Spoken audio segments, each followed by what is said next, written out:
My name's Ron, fairly ancient as you can see. In fact, I was 25 before being gay was made legal in its elementary form. Goodness me. Yeah. So I've been there, done that, got the t-shirt, seen a lot of life. I had a husband since 1969. He died on Friday the 13th of March. Oh dear. 2020. What a day. What a day. Yeah. But an incredible long marriage. Yes, we're just short of 51 years together. Wow, that's a great time, isn't it? Long time for a gay relationship, for any relationship, really. Thank you so much for coming to talk to us today, Ron. You said that you'd come and chat to us about your experience with PrEP. So I'd like to know a little bit more about what drew you to wanting PrEP in the first place. Well, of course, in the 60s and 70s and early 80s, it was having sex was a free-for-all. Nobody really bothered about it. Okay, occasionally people would go down with syphilis or gonorrhea, but you went to the doctor and you got a shot in the bottom and that was it, and it was cured. And then, of course, in the 80s, mid-80s and 90s, we had the scourge of HIV and AIDS, which we lost a lot of our friends in that era, and it really put the frights up us about sexual relationship, any sort of sexual activity, because you'd only got to have one person step out of line for a few moments and you've got it.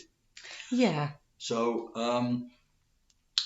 we started looking at condoms, and because that was what was being promulgated at the time. But I've always found that wearing a condom was a bit like wearing a car tyre. And it was after the sort of previous freedom, it was very difficult. I found it very difficult biologically. After my husband had died in 2020, I did nothing for over 12 months, probably 18 months. At the end of 2021, I thought, I can't do with being on my own. I started looking on Growler and Grindr and thinking, yeah, they got one or two sort of replies. We always get odd replies, and most of them are odd. But and so I thought, well, if I do meet with somebody, there's the risk of HIV again. So I'd heard about PrEP, and in fact, many years, probably 10 years previously, it was available. And I thought, well, I'll see whether I can get on it. But in the early days, of course, it was just a trial, and it was very, very difficult to get on it. But fortunately, just after Alan had died, I heard of the group Silver Rainbows, got involved and started helping and volunteering.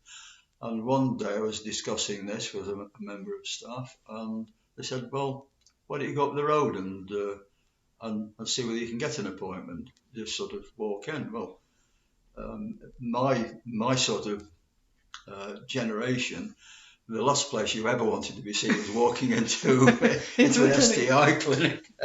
But hey ho, since Alan had died, I came out completely, and I marched off up the road and didn't knock on the door, pressed the doorbell, it opened, and I went upstairs, and they said, yes, what would you like? I said, well, an appointment, please. Well, we haven't got any of it yet. And this doctor came walking down the corridor, and he said, can we help you? He said, yeah, I want to talk about PrEP. And this happened to be the doctor who deals with it all. So I just literally bumped into him in the passageway, and he said, come into the room and we'll talk about it. That's great. Right person, right time. Yeah, exactly the right person, the right time.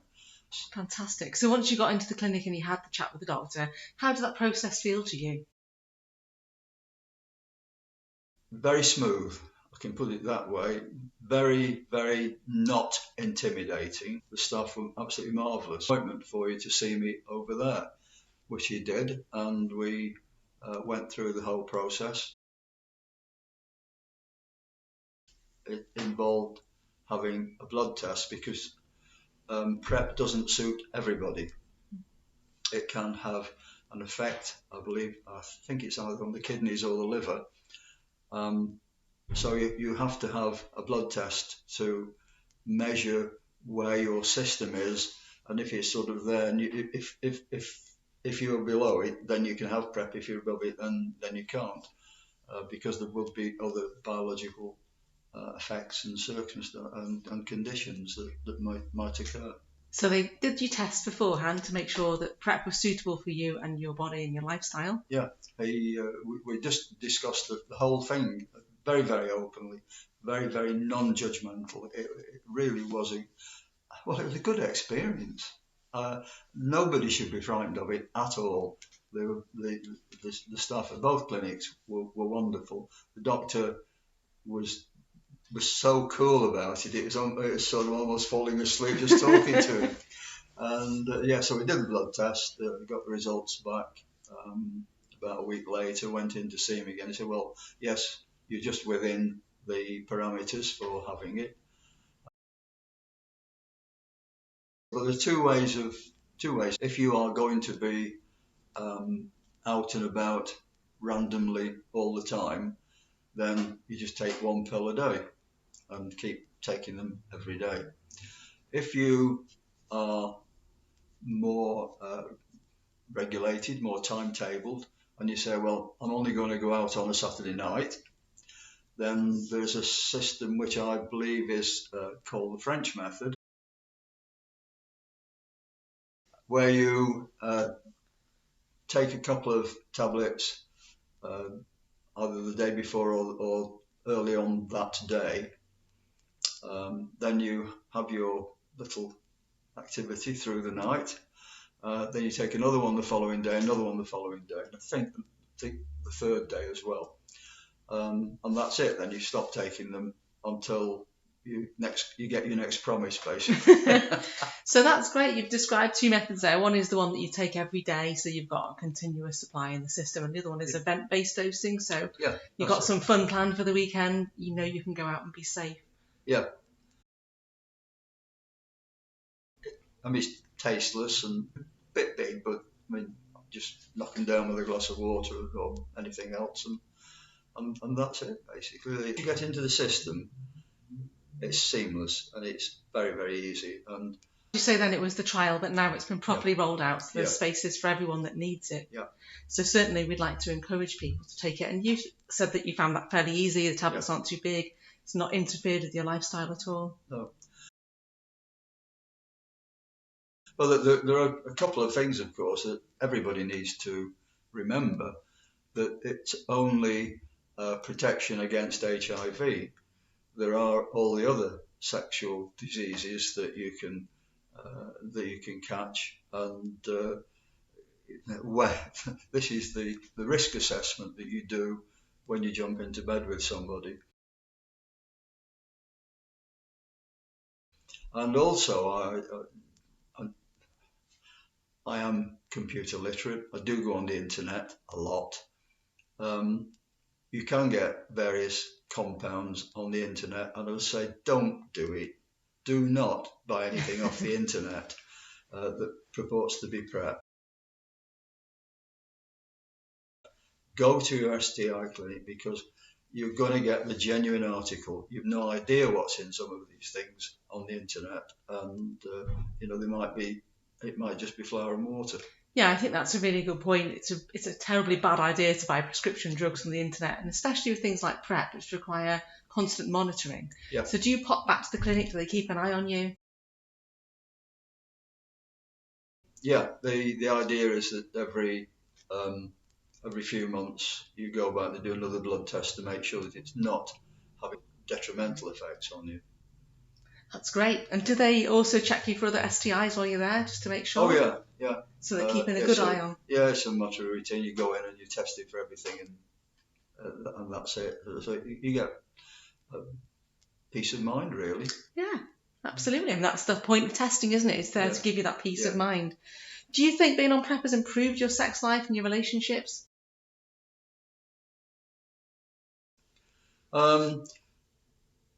Yes, because the soon after I'd started taking it, and this is almost a contra argument, I did in fact meet somebody on a website who turned out to be Mr. Wonderful, or shall I say Mr. Wonderful number 2.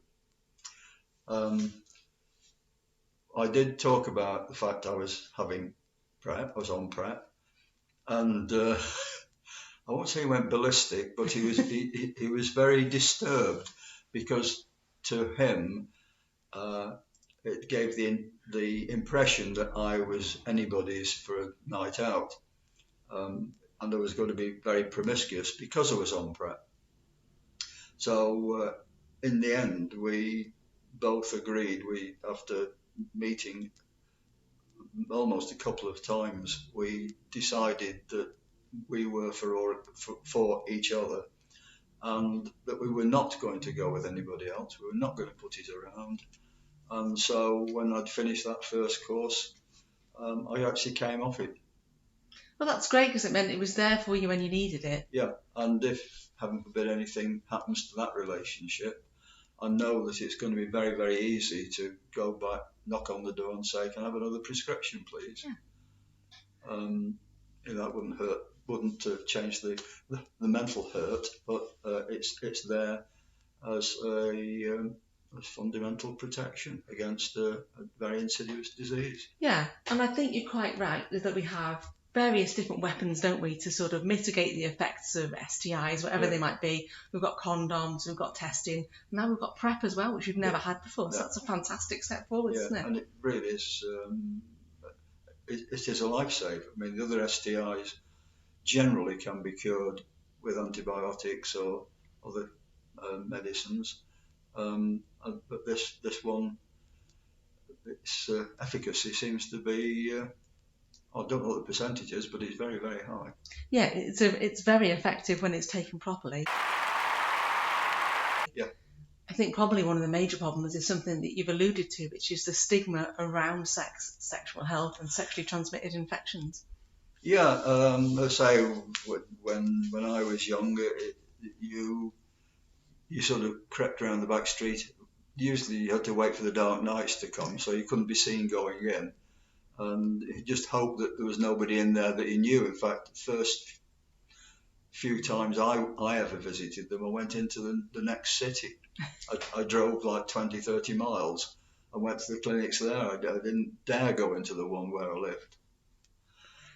It's a story I hear quite often from people my age anyway. When I speak to younger people, they're very chill about going into a clinic, and that's a great step forward, isn't it? Yeah, the fact that the whole atmosphere has changed is very, very good, and I would say to anybody, and particularly somebody that's never been to one, a younger person perhaps that's seen this fear and this potential stigma, don't worry about it. It's not there. It's almost a normal thing. The STI clinics are specialists. They know what they're talking about. It's all there and it's all free. Go there. I think that's the best message to end on, really, isn't it? If you need it, if you think it's appropriate for you, if it could benefit your life, make you healthier and happier, then check it out. Wonderful. So is there anything else that you'd like to tell me about PrEP, about your experience or your feelings around it? I don't think so. I think we've covered most of the bases on that. The history behind it and the effects, the mental attitudes of going to STI clinics and the ease now. And I can only reiterate what I've said before. If you are going to be active and you are not going to wear a condom all the time for all activities, then go and speak to them, get on PrEP, because at least you're going to avoid contracting HIV. Lovely. Thank you very much, Ron. Thank you for sharing your story and your time with us today. You're welcome.